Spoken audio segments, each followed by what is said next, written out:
De retour à Dives-sur-Mer avec Radio Sensation Normandie pour vivre ces merveilleuses festivités du 950e anniversaire de la conquête de l'Angleterre, entre guillemets, par Guillaume le Conquérant, mais pas que. Il se passe plein de choses ici depuis ce matin. Ça va perdurer encore dimanche, lundi, voire au-delà, puisque mardi, les festivités vont également perdurer sur le site. Nous recevons deux invités. Nous avons Christine Le Calonnec qui représente la mairie de Dives-sur-Mer et l'office de tourisme, et monsieur Pierre Carteret qui est un descendant des compagnons de Guillaume le Conquérant et qui nous a fait l'immense honneur de venir sur notre plateau. Christine, tout d'abord, bonjour. Bonjour. Comment ça se passe depuis ce matin? Depuis ce matin, c'est la fête de la mer. Donc on a commencé les animations avec une célébration religieuse. Ensuite, il y a eu un défilé des bateaux en mer pour le dépôt de la gerbe au Péry-en-Mer.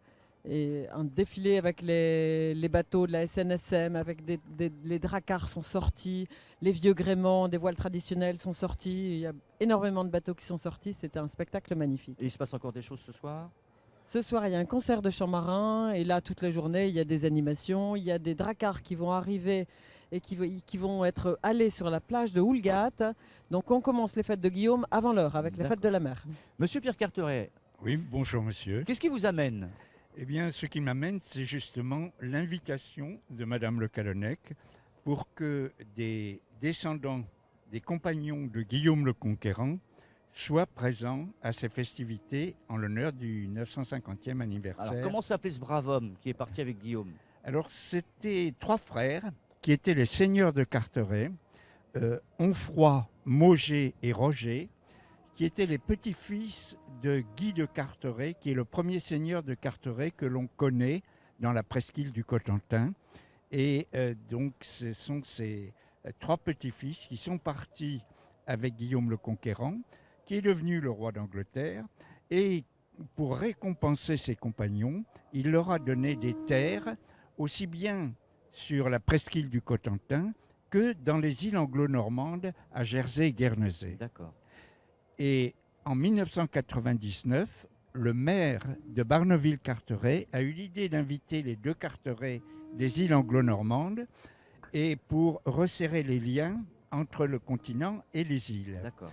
Et à la suite de cette réunion de 1999, il s'est créé un cercle international de Carteret. Et en particulier, il y a une branche française dont je suis le président et qui est venue ici en 2013 afin de remettre un écusson des seigneurs de Carteret pour être placé dans les halles de Dives-sur-Mer. Et que sont devenues ces terres? Vous êtes un propriétaire terrien maintenant ou pas du tout? Malheureusement, non, nous n'avons plus de terre parce que les seigneurs de Carteret n'ont pas pu rester en France, car Philippe Auguste, Philippe II de France, lorsqu'il a voulu faire le remembrement du royaume de France, a demandé allégeance aux seigneurs de Carteret, qui eux ont tenu à rester fidèles au duc de Normandie, devenu le roi d'Angleterre, et ils ont été obligés de fuir. Philippe Auguste leur a fait la guerre, les a chassés. Comme ça n'était pas un roi marin, ils n'ont eu qu'à traverser pour aller dans les îles anglo-normandes. Et depuis ce temps-là, les seigneurs de Carteret ont toujours résidé dans les îles anglo-normandes. Il n'y en a plus eu dans la presqu'île du Cotentin. Est-ce que vous, qui êtes un descendant de ces compagnons, est-ce que vous avez rencontré d'autres descendants qui connaissaient l'histoire des Carterets? Nous avons rencontré à certaines occasions des descendants, mais nous sommes surtout centrés, nous, sur l'histoire de nos ancêtres. Ça veut dire que vous avez, vous aussi, des ancêtres en Angleterre et un peu partout dans le monde? Oui, oui, oui. Vous-même? Et lorsque j'ai organisé, par exemple, à Dijon, où je réside actuellement, une des réunions, ça a lieu tous les 2 ans, une des réunions du Cercle international de Carteret. Et on avait des Carterets, bien sûr, venant des îles anglo-normandes, de l'Angleterre, des États-Unis, car il y en a plusieurs familles qui sont installées aux États-Unis. Je pourrais vous raconter comment les Carterets sont arrivés aux États-Unis. Et il y en a en Suisse également. Il y a eu un politicien très célèbre en Suisse qui s'appelait Antoine Carteret. Et donc, il y en a de plusieurs pays. Il en est venu d'Espagne aussi. D'accord. Oui. Christine, vous me disiez tout à l'heure en aparté que M. Carteret a offert un blason à la ville. Oui, Est-ce que donc ça veut dire que la ville de Dives serait jumelée éventuellement non, pas Pas du tout. Pas encore. Pas de On a jumelage. peut-être des projets après, mais non, sans plaisanterie. En 2011, on a fait un rassemblement des descendants des compagnons de Guillaume le Conquérant, déjà à Dives. Et Dives, le tourisme de Dives, c'est Guillaume le Conquérant. C'est l'histoire de Guillaume le Conquérant. Qu'est-ce qu'on a comme monument? On a l'église, avec la plaque des descendants. On a les halles qui datent d'une époque médiévale, qui sont datées et qui existaient vraisemblablement avant le XVe siècle où elles ont D'accord. été construites. On a le village Guillaume le Conquérant qui a le nom via le village le Conquérant, mais on n'avait pas de monuments, suffisamment de monuments où on marquait la trace de Guillaume. Et donc l'idée, c'était de marquer avec des blasons dans les halles l'histoire de Guillaume le Conquérant de manière à ce que ce soit plus visible. Donc en 2011, on a installé dans les halles, avec Vincent Carpentier, qui est notre historien officiel, on a installé déjà une dizaine de blasons par la ville de D'accord. Dives, avec les principaux descendants de compagnons de Guillaume, enfin les principaux compagnons de Guillaume.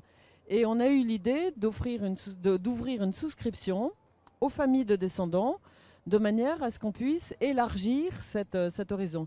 Donc le cercle de Carteret a offert son blason, avec une petite notice qui note l'histoire de la famille. Et donc, depuis cette époque-là, ils sont dans les halles. Et il y en a d'autres familles qui ont offert des blasons aussi. Est-ce que vous êtes lié intimement, avec amour, à ce patrimoine chevaleresque, entre guillemets, avec l'histoire de Guillaume, ou c'est quelque chose que vous portez difficilement? C'est quelque chose que vous transmettez avec plaisir, ou c'est des fois lourd à porter? Non, je le transmets avec plaisir parce que, bon, c'est très loin. Je ne Oui. peux même pas vous assurer de la descendance directe, mais j'ai pris beaucoup d'intérêt à l'histoire des seigneurs de Carteret. D'ailleurs, je suis allé dans l'île de Jersey en 2003. Le Cercle international s'est réuni à Jersey. On a été reçu par Philippe Mallet de Carteret, qui malheureusement est mort il y a 2 ans, et qui est le seigneur de Saint-Ouen. Donc c'est un de ses fils maintenant qui a repris. Et il s'appelle Mallet de Carteret car c'était une famille Mallet qui est un monsieur Mallet qui a épousé une de Carteret. Et c'est comme ça qu'ils ont gardé le nom Mallet de Carteret, qui sont les descendants, alors eux, des seigneurs de Carteret de l'époque. Est-ce que des Carteret sont restés en Angleterre? Ah oui, il y en a qui sont en Angleterre et il y en a qui sont surtout dans les îles anglo-normandes, Jersey, Guernesey, car ils ont été très longtemps les baillis de ces îles. Et même dans l'île de Sark aussi, également. Vous parliez des États-Unis. Il s'est trouvé que la famille de Carteret a hébergé Charles II d'Angleterre quand il était pourchassé par une guerre civile, etc. Donc, quand Charles II a repris le trône d'Angleterre, il a appelé avec lui un Georges de Carteret, qui a été son proche collaborateur, et il l'a envoyé aux États-Unis pour, en quelque sorte, défendre les colonies qu'il avait sur les côtes Est. Et c'est comme ça que l'État de New Jersey s'appelle de ce nom-là maintenant, car c'est Georges de Carteret qui a donné donc le nom de New Jersey, la Nouvelle-Jersey, puisqu'il était parti comme bailli de Jersey. Est-ce que c'est un peu de Normandie aux États-Unis ou pas? Oui, sûrement. Tout à fait. Sûrement. Quel est votre programme, vous, après cela, après ce 950e anniversaire? Ah bien, nous continuerons régulièrement à nous réunir et nous profiterons, chaque fois que ça sera nécessaire, de venir participer au fait qu'organise Dives-sur-Mer, car nous avons déjà pris beaucoup de plaisir à cette réunion des Carterets que nous avons fait en 2013. Nous étions basés à Caen, mais nous sommes venus à Dives et c'est à cette occasion que nous avons été reçus à la mairie pour remettre le blason.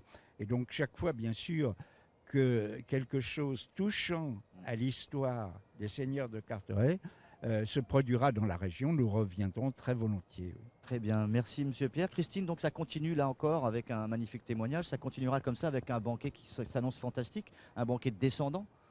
Un banquet de descendants, pas seulement que des descendants, mais il y a une quinzaine de familles de descendants dimanche, qui seront présentes, c'est dimanche. Donc demain, nous avons un programme assez chargé. Nous avons l'accueil des descendants à 9h. Nous avons une messe qui est célébrée par l'évêque de Bayeux et Lisieux, Monseigneur Jean-Claude Boulanger. Un défilé, avec en entrée de défilé 16 lanceurs de drapeaux italiens. puis le clergé, puis les descendants, les élus bien sûr participeront, et des troupes de troubadours seront dans le défilé aussi. Et après, pour les gens qui se sont inscrits au banquet, un banquet avec 200 personnes environ, qui se déroulera avec des diverses animations. Alors on nous a promis un ours, on nous a promis des oies, des troubadours, un joli moment à passer ensemble. Banquet médiéval à 13 h, c'est ça, Oui. demain dimanche. Merci d'avoir accepté notre invitation. On vous souhaite bon vent et puis continuez à nous narrer ces belles aventures liées à votre magnifique famille des Carterets. À très vite. Au revoir. Merci. Merci. Christine. Au revoir.